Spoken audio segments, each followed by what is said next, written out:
자, 오늘 했던 내용 정리하도록 하겠습니다. 시험에 오늘 했던 내용이 5문제는 출제됩니다. 협회에 대해서 1문제 정도 출제되고요. 그 다음에 행정처분에서 2-3문제, 행정벌에서 2-3문제 정도 출제가 됩니다. 다 합하면 5문제는 출제되는데 단순히 암기해야 되는 부분이기 때문에 어려울 수 있습니다. 공부를 안 하면. 근데 암기를 다 하면 나중에는 가장 쉬운 파트입니다. 단순히 암기해야 되는 부분이기 때문에. 자, 그러면 오늘 내용 보도록 하겠습니다. 자, 먼저 협회는 공인중개사협회는 공인중개사는 가입 못한다고 했죠? 장롱면허 가지고 있는 분은 개업하신 분만 가입할 수 있고, 설립할 수도 있고 안 할 수도 있고, 가입할 수도 있고 안 할 수도 있다. 임의 설립단체다. 임의가입주의다. 그래서 시험에는 잘 안 나온다고요. 협회 중에서 공제운영위원회가 최근에 신설됐기 때문에 가장 중요할 수 있습니다. 협회에서 계속 적자라고 하니까 돈 어떻게 사용하는지 알아보기 위해서 공제운영위원회, 위원장은 호선이고 위원은 19명 이내의 위원으로 구성된다고 했죠. 과반수 출석, 과반수 찬성이고 19명 중에서 협회 관계자, 협회 회장하고 협회 임원은 3분의 1 미만이어야 한다. 자, 그 다음에 행정처분은 자격 취소, 자격 정지, 등록 취소, 업무 정지, 거래정보사업자 지정 취소를 행정처분이라고 한다. 행정청에서 하는 행정행위를 말한다. 단순히 암기사항입니다. 행정, 형벌, 3년 이하의 징역이나 3천만 원 이하의 벌금, 1년 이하의 징역이나 1,000만 원 이하의 벌금이 있고요. 그 다음에 행정질서벌은 500만 원 이하의 과태료가 있고 100만 원 이하의 과태료가 있다. 연수교육 안 받으면 100만 원 이하의 과태료가 아니라 500만 원 이하의 과태료고, 다만 개별 기준은 최대 100만 원이라고 했어요. 6개월을 초과했을 경우. 연수교육 2년마다 받아야 되는데 2년이 지나고 또 6개월이 초과될 때까지 연수교육 안 받으면 개별 기준은 100만 원이다. 자, 문제 보도록 하겠습니다. 문제. 거짓계약서, 이중계약서, 다운계약서, 업계약서 적으면 자격 취소 사유가 아니라 개업 공인중개사는 임의적 취소 또는 상대적 취소, 소속 공인중개사는 자격 정지 사유죠. 우리 암기 프린트 53번에 표 밑에 보면은 이중이라는 게 정리되어 있잖아요. 자, 그 다음에 사무소 소재지 시도지사한테 자격증을 반납하는 게 아니라 교부한 시도지사라고 했어요. 교부한 시도지사. 우리 암기 프린트 54번에 맨 밑에 1번부터 7번까지 있잖아요. 맨 밑에 6번, 7번 청문과 의견 진술기에만 사무소 관할 시도지사고 나머지는 전부 다 교부한 시도지사입니다. 뿌린 자가 거두리라 이런 말이 있어요. 자격증을 줬던 사람이 다시 재교부도 해주고요. 반납도 받습니다. 그래서 2번도 틀렸고요. 자, 그 다음에 3번입니다. 3번. 확인설명서에 서명 날인하지 않는 경우 개업 공인중개사는 업무정지, 소속 공인중개사는 자격정지입니다. 서명 및 날인하는 것은 계약서와 확인설명서 밖에 없습니다. 나머지 모든 서류는 서명 또는 날인입니다. 자, 그 다음에 시장군수구청장이 자격정지할 수 있다. 자격증을 준 사람이 뿌린 자가 거두리라 이렇게 했습니다. 자격증을 준 사람이 자격정지, 자격취소합니다. 시장군수구청장 X라고요. 시도지사입니다. 시도지사. 그 자격증을 교부한 이 말이 없고 그냥 시도지사가 자격정지할 수 있다 하면 옵니까 X입니까? 시도지사가 자격정지할 수 있다 하면 오냐고 X냐고요? 옵니다. O. 사무소 관할 시도지사가 할 수 있다 하면 X지만 그런 말 없이 그냥 시도지사라고 하면 상대적으로 풀어야 될 객관식은 O라고요. 그런 경우는. 자격증을 교부한 시도지사인데 사무소 관할 시도지사가 이렇게 하면 그건 X죠. 자, 그래서 자격정지, 자격취소 모두 시도지사가 합니다. 5번도 우리 암기 프린트 54번 맨 밑에 있습니다. 자격증을 교부한 시도지사와 사무소 관할 시도지사가 서로 다른 경우에는 사무소 관할 시도지사가 자격 취소 또는 자격 정지 처분에 필요한 절차를 모두 이행한 후, 필요한 절차가 뭡니까? 자격 취소는 청문, 자격 정지는 의견 진술 기회입니다. 그래서 우리 암기 프린트 54번의 맨 밑에 동그라미 6번, 7번에 있잖아요. 청문과 의견 진술 기회만 사무소 관할 시도지사가 부여한 후 자격 취소, 자격 정지는 교부한 시도지사가 합니다.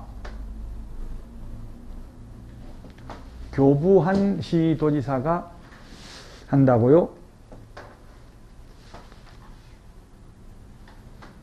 자격증을 교부한 시도지사와 사무소 소재지 관할 시도지사가 서로 다른 경우에는 자격증을 교부한 시도지사가 한다고. 이 사무소 소재지 관할 시도지사라고 해서 X가 되겠습니다. 사무소 소재지 관할 시도지사 X.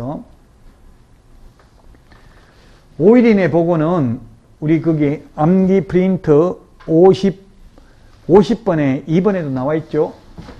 자격 정지 처분을 보고하는 게 아니라 뭘 보고한다고 돼 있어요? 자격 취소.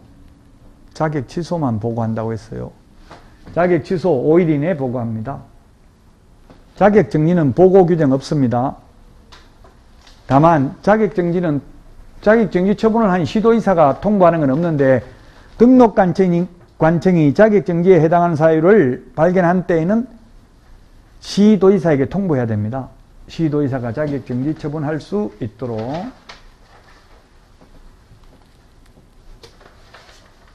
자, 그 다음에 성실 정확하게 설명하지 않는 경우 업무정지라고 했는데 확인 설명하지 않거나 근거자료 제시 안 하면 500만원 이하의 과태료로 바뀌었고요. 다만 확인 설명서를 쌍방교부하고 3년 보존하지 않거나 확인 설명서에 서명 날인하지 않는 경우는 업무정지죠. 그래서 확인 설명하지 않는 경우, 잘못 설명하거나 근거자료 제시하지 않는 경우는 500만원 이하의 과태료다. 그래서 1번, 7번 틀렸고요. 8번은 최근 1년 이내에 1회 과태료 처분을 받고 또다시 과태료에 해당하는 위반 행위를 한 경우 업무정지가 아니라 그냥 과태료입니다. 최근 1년 이내에 2회 이상 업무정지 또는 과태료 처분을 받고 또다시 과태료에 해당하는 위반 행위를 한 때의 업무정지죠. 그래서 한 번 과태료 받고 또 과태료에 해당하는 위반 행위하면 그냥 과태료 처분받는다고요.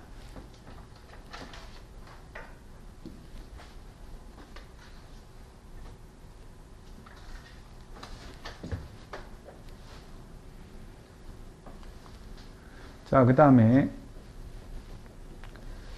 9번 문제입니다.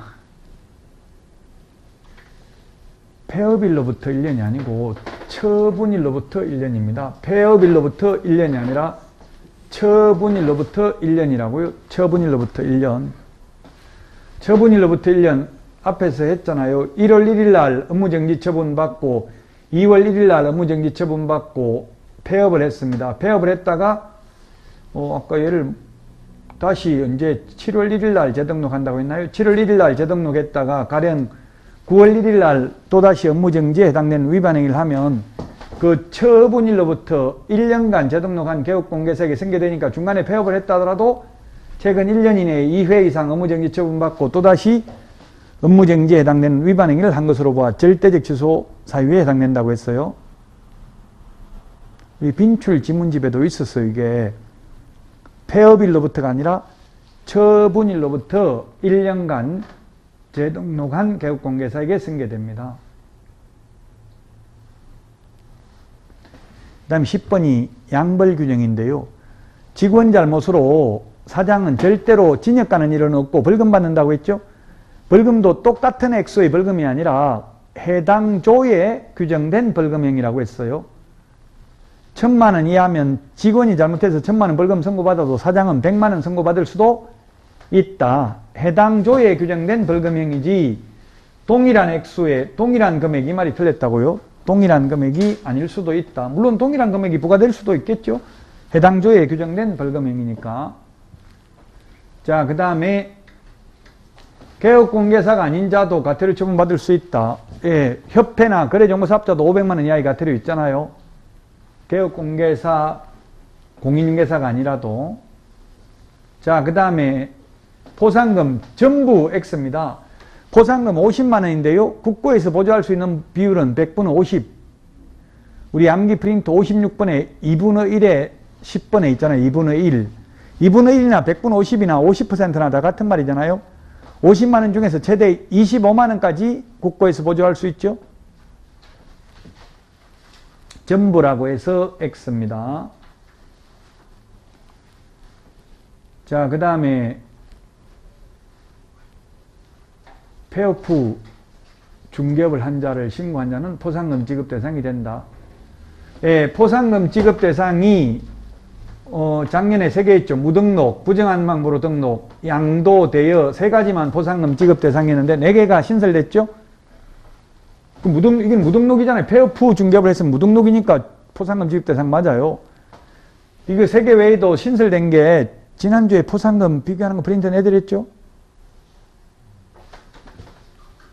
개업 공인중개사가 아닌 자가 광고를 하거나 그 다음에 시세에 부당한 영향을 미치는 행위를 한 개업공개사 등, 그 다음에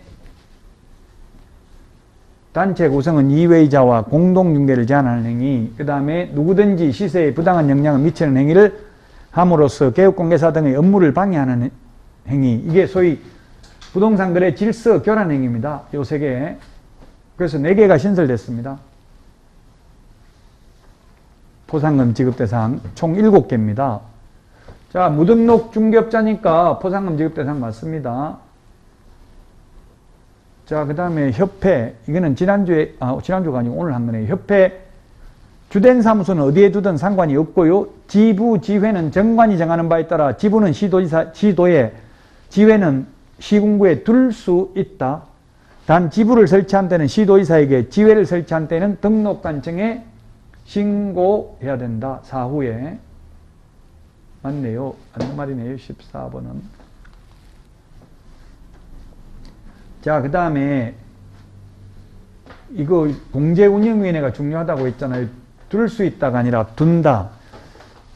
위원회 5개 비교하는 것 1월 첫 번째 주에 내드렸어요. 프린트 좀 파일에다 정리해놔야 돼. 이게 뒤죽박죽 섞어놓으면 나중에 찾지도 못해요.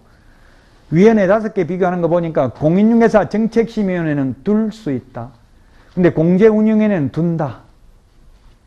그런 것을 비교해야 됩니다. 그래서 틀렸고요. 그 다음에 16번은 공제운영위원회는 19명이랍니다. 19명. 19명 중에서 과반수 출석, 과반수 찬성입니다. 그런데 이 19명 중에는 협회 회장하고 협회 임원이 6명 이하, 즉 3분의 1 미만이어야 한다. 외부 위원들의 영향력을 강화하기 위해서, 즉 공제료 받은 거 도대체 어떻게 사용하고 있는지를 지도 감독하기 위해서 이런 게 공제운영위원회라는 걸 신설했다. 자, 그 다음에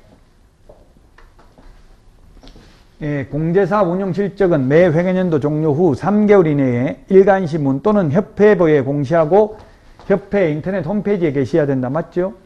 옛날에 2개월에서 3개월로 바뀌었습니다. 자, 그 다음에 18번 공제운영위원회 임기는 3년이 아니고 2년입니다. 1회에 하나에 연임할 수 있다. 보궐위원회 임기는 전임자 임기의 남은 기간으로 한다. 보궐선거는 전부 전임자 남은 기간. 지금 뭐 서울시장, 부산시장 보궐선거 하잖아요. 남은 기간만 해요. 이제 남은 기간 한 1년 정도, 1년 좀 더 남았나요? 그 정도밖에 안 남았죠. 2년도 안 남았죠, 지금. 다만 대통령만, 우리나라에서는 유일하게 대통령만, 지금 현 대통령도 보궐선거로 당선됐잖아요. 그럼 남은 기간만 하는 게 아니라 전임 대통령 남은 기간 얼마, 1년도 안 남았었잖아요. 그게 아니라 새로 임기가 시작돼 대통령만. 그 외에는 전부 전임자 임기의 남은 기간만 합니다. 보궐위원회는. 마찬가지 시장, 문수구청장, 뭐 도의원, 국회의원도 마찬가지입니다. 전임자 남은 기간만 합니다. 3년이 아니고 2년인데 그 위원회 비교하는 거에도 있는데요. 분쟁조정위원회 임기는 3년이에요. 분쟁조정위원회 임기는 3년이다. 위원회 5개 비교하는 거 내드렸습니다. 맨 첫 번째 주에 내드렸다고, 1월 첫 번째 주에.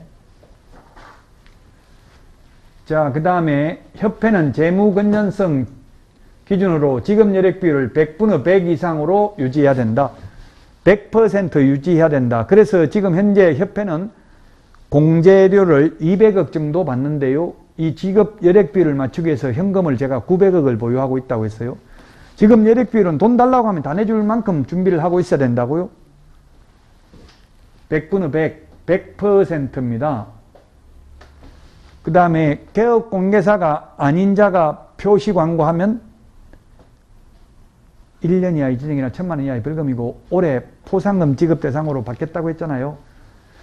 지난주에 개정된 법령, 개정된 내용 첫 시간에 강의도 했고요. 또 개정된 거 프린터도 내드렸고 또 이게 포상금 지급 대상 바뀐 것도 내드렸죠, 프린터.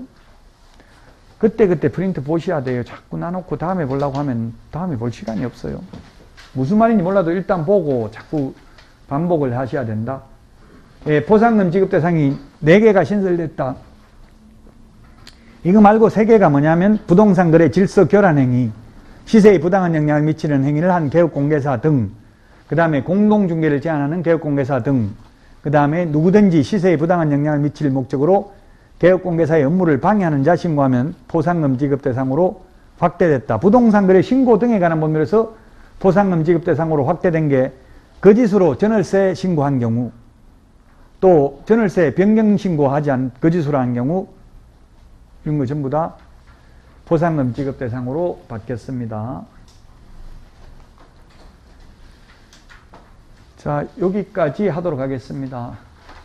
인생은 법세입니다. 어떤 기회가 와도 내가 제로라면 아무런 의미가 없다. 아무리 제로에서 0에서 곱해봐야 0이니까